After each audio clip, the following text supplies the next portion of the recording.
Hi, and welcome back. So we move on to chapter 6. And in chapter 6, we are going to discuss, we're in section 2 now, negotiation sub-processes. In chapter 6, we're going to talk about perception, cognition, and emotion in the negotiation process. So I'm going to now share my screen.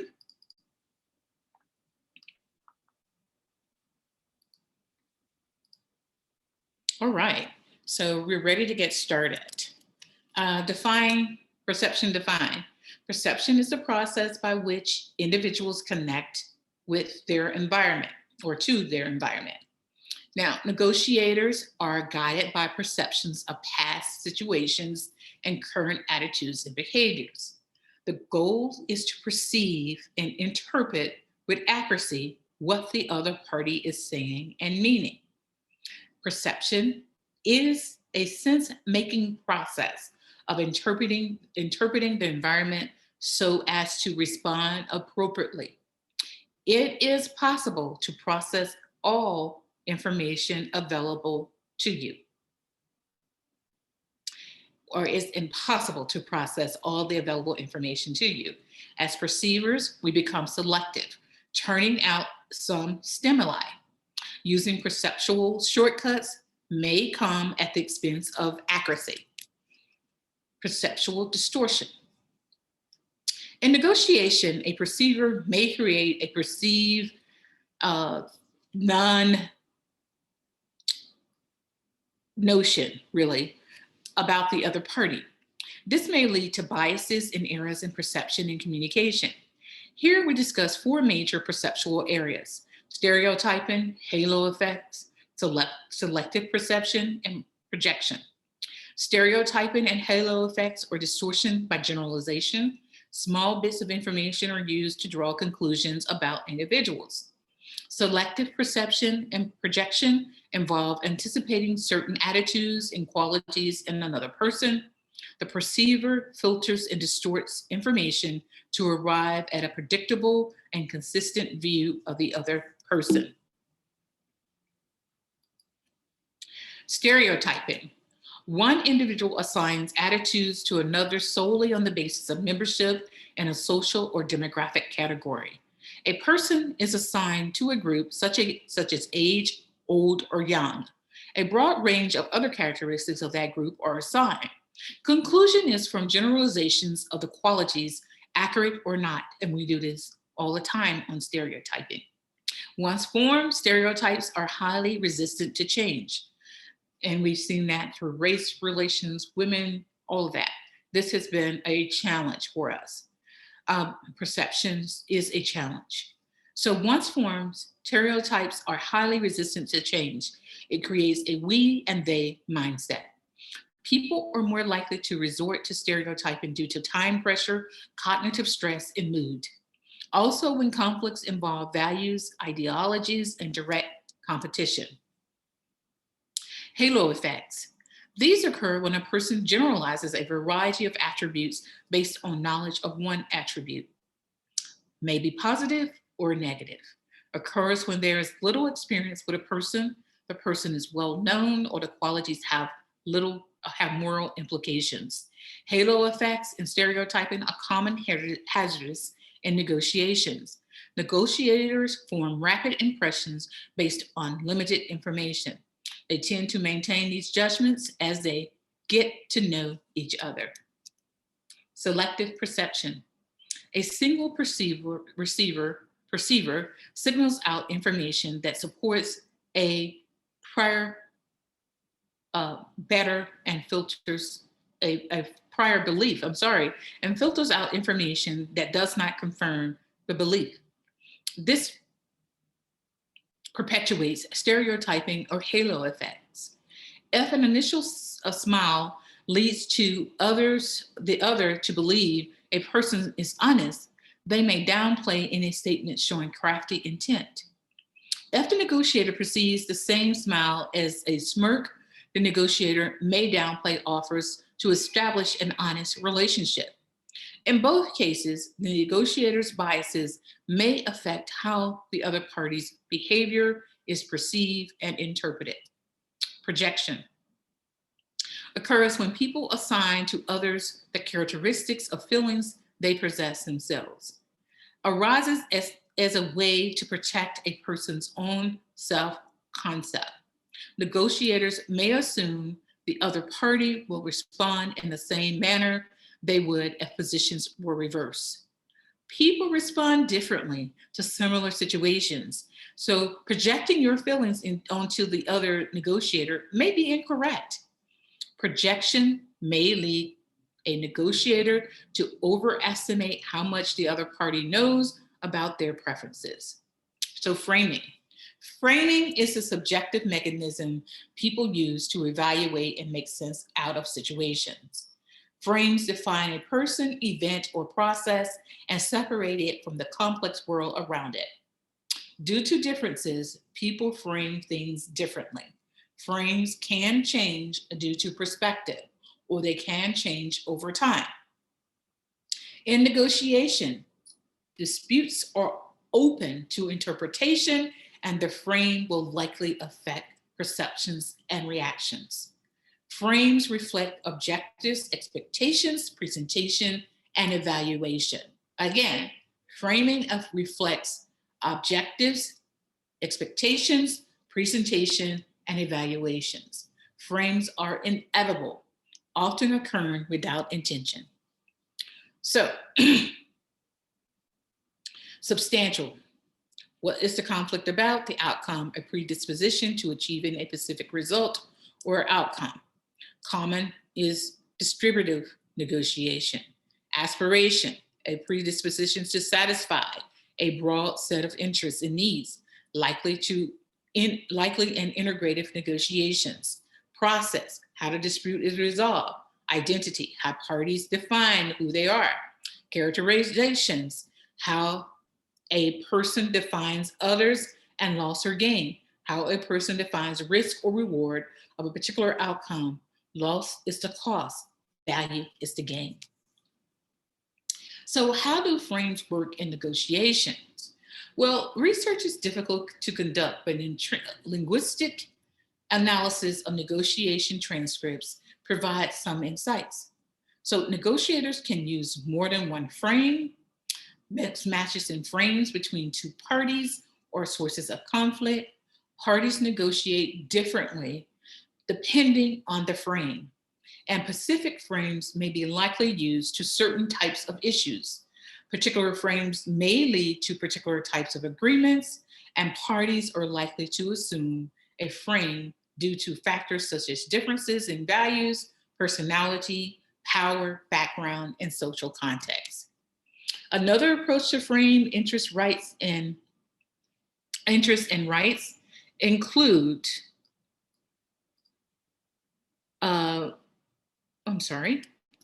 rights and power are the views parties in a conflict are using one of three frames. Interests, they're using interests, rights, or power. Those are the three frames they're using. So under interest, negotiating positions are often due to underlying interests. Under right, who is right, who has legitimacy, and who is correct, or what is fair. And power usually imposes cost, economic pressure, expertise, authority, etc. People have a choice of how to approach a negotiation in terms of interests, rights, and power. The same negotiation framed differently will lead to different outcomes. Now, the frame changes as the negotiation does.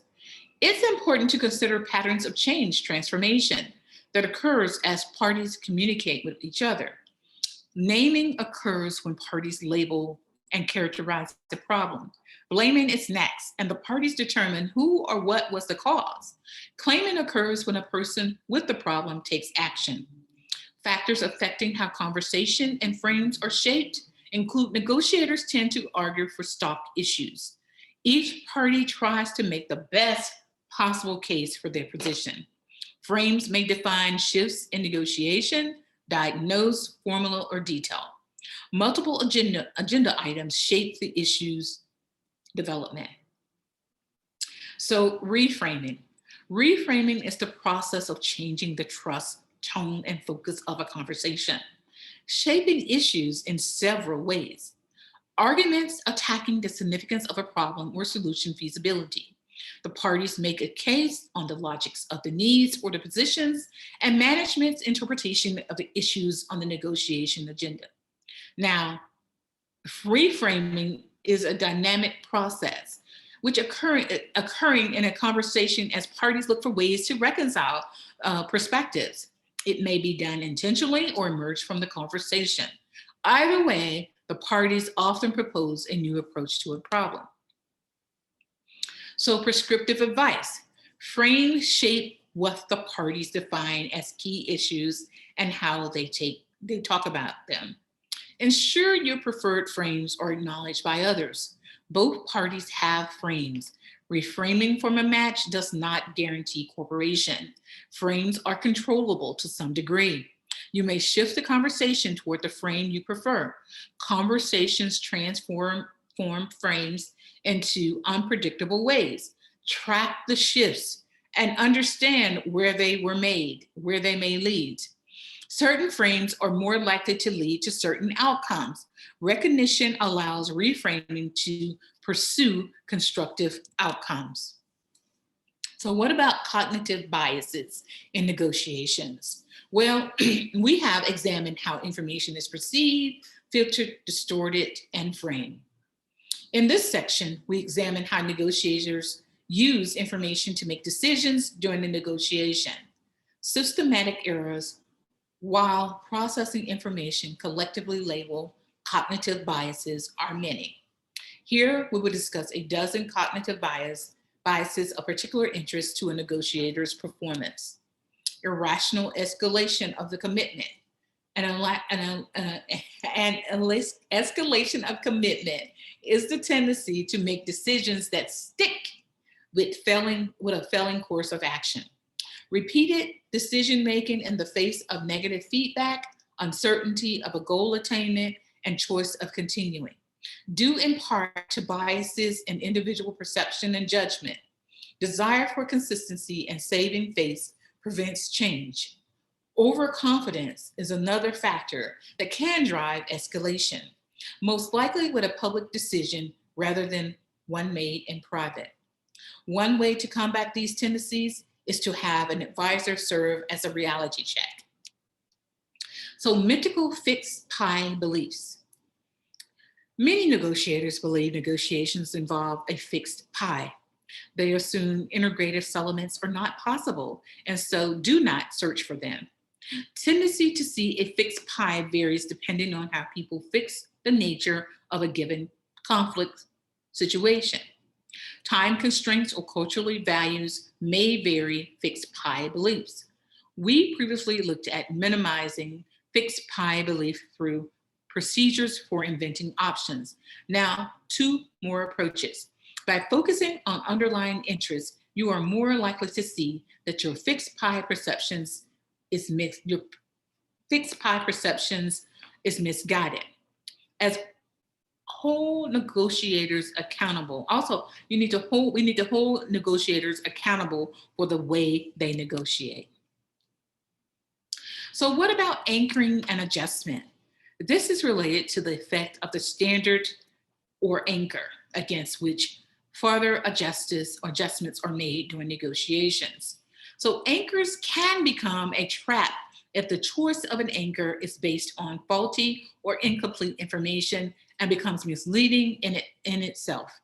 Once defined, both parties tend to treat anchors as a valid benchmark by which to adjust other judgments. Goals in negotiation can serve as anchors, may be visible or invisible, conscious or unconscious. Preparation and the use of a reality check helps prevent errors of anchoring and adjustment. Issues in framing and risk. Frames lead people to seek, avoid, or be neutral about risk.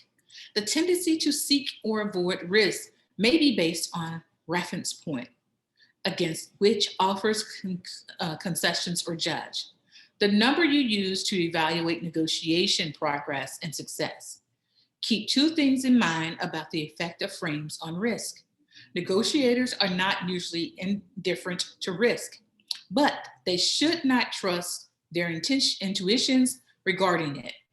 Risk-averse negotiators are apt to accept any viable offer, while risk seekers will wait for a better offer. Remedies include awareness, information, analysis, and reality checks. Availability of information. Be concerned with the potential biases caused by availability of information or how easily it is retrieved. How easily it can be recalled and used to inform or evaluate a process.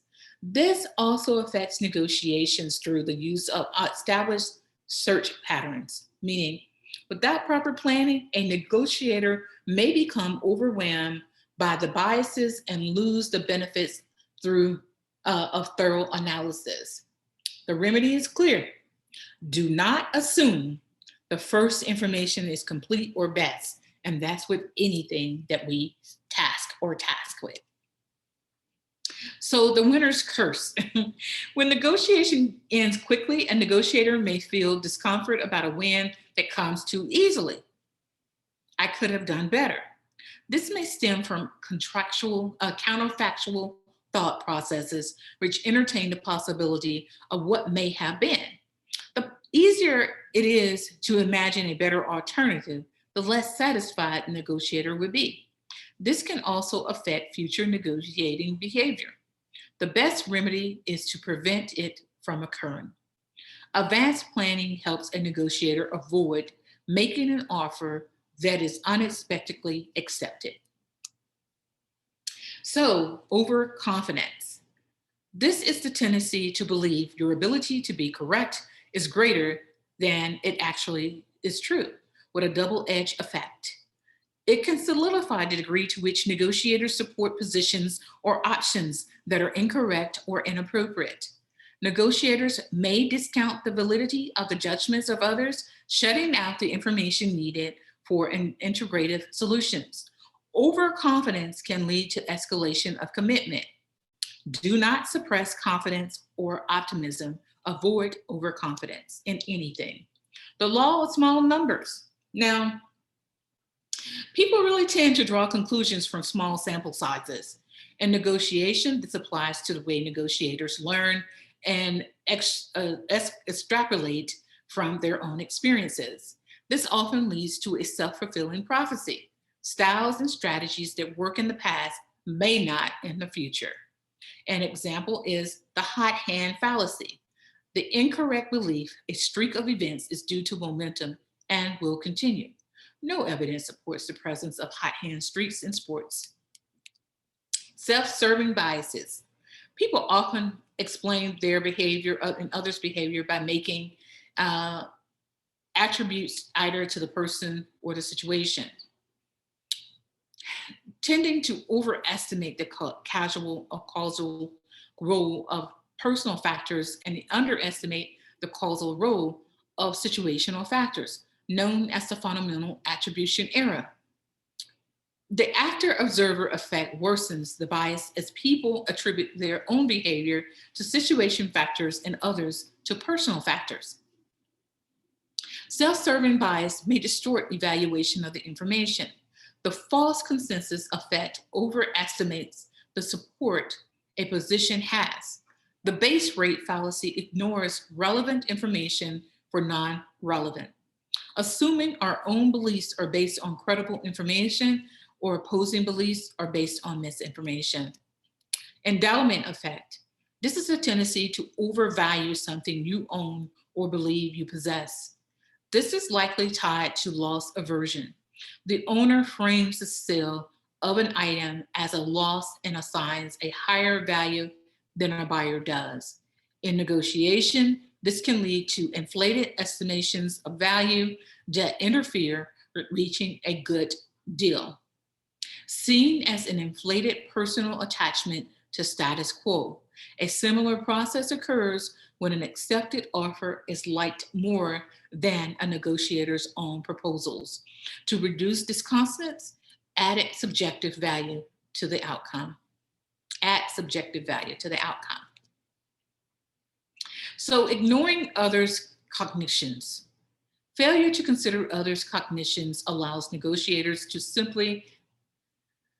simplify their thinking about complex processes. Usually leads to a disruptive strategy. In contrast, when considering the other party's viewpoint, a capacity known as perspective taking, the risk of impasse is reduced. The chances of achieving integrative outcomes through log rolling increases. The drive to ignore others' cognitions is deep-seated. It can be avoided only if negotiators focus on forming an accurate understanding of the other party's interests, goals, and perspectives. So, reactive devaluation. This is a process of devaluing the other party's concessions simply because the other party made them. This leads negotiations to A, minimize the magnitude of the concession made by a disliked other, B, reduce their willingness to respond with a concession of equal size, and C, or seeks even more from the other party once a concession is made. Now let's look at reactive devaluation that may be minimized by the following. A, it could maintain an objective view of the process or have someone else do so. It can clarify each side's preferences and concessions before they are made. Or C, it could use a third party to mediate or filter concession-making processes. So managing misperceptions and cognitiveness. These typically arise out of conscious awareness as negotiators gather and process information. The result can be over-reliance on faulty assumptions and data. The first level of managing distortions is awareness. Reframing is potentially an effective remedy. Telling people about biases do not make them go away. One avenue involves the intervention of outside parties. During mediation, negotiators were less susceptible to judgment bias and perceived the process as a more value-creating fair. So, mode, emotions, and negotiations. Now, as we close out this chapter, in research, negotiations are portrayed as rational beings, calculating and calm and in control. Now, overlooking the role played by emotions in the negotiation process, the distinction between mood and emotion is based on specificity, intensity, duration. Mood states are more diffuse, less intense, and more enduring than emotion states, which are more intense and directed at specific targets. Negotiation creates both positive and negative emotions. Positive emotions are termed happiness, while negative emotions may stem from dejection or aggregation. Positive emotions may have positive outcomes for negotiations, more flexibility and concession making, and less hostility. Aspects of the negotiation process can lead to positive emotions, fair proceedings, and favorable social comparisons. Negative emotions may have negative negotiation outcomes. Now, not all negative emotions have the same effect. Aspects of negotiation process can lead to negative emotions. They may stem from a competitive mindset. Positive feelings may have negative consequences, and negative feelings may create positive outcomes. Negative emotions can sometimes benefit the negotiator. Emotions can be used strategically as negotiations gamuts. Negotiators may manipulate emotions to get the other side to adopt certain beliefs or take certain actions. There are ethical implications using contrived emotions. And that's it for chapter 6.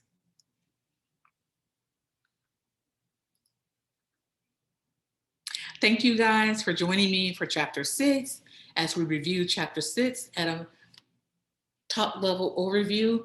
Please read chapter 6 and answer any questions that you may have, or jot down any questions you may have, and let's discuss them during coffee and conversation. I'll also see you in the discussion post. Take care.